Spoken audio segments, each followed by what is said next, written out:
Diolch. Hi, this is Siobhan from Bite Size Irish Gaelic. There are no words in Irish for yes or no.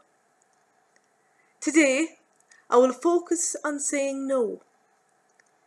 In the present tense, there are two different ways of answering no, as there are two different types of question structures.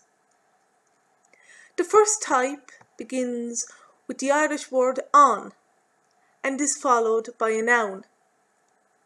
For example, an Meiriceánach tú. Are you an American?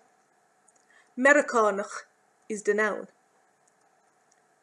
To answer no to this question, you say Nee Mer-ih-cawn-okh me, or the short version, Nee he.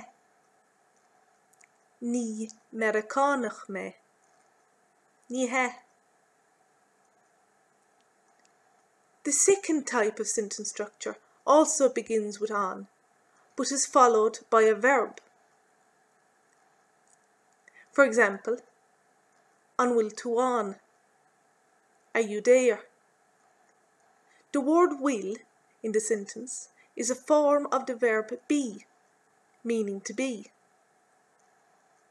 To answer no to the question, an bhfuil tú an, you say Neel me, which means I'm not. In short, you answer no by using the negative form of the verb used in the question. Find a link in the description box below to the video on how to say yes in Irish. To learn more phrases in the Irish language, take a free trial of Bite Size Irish Gaelic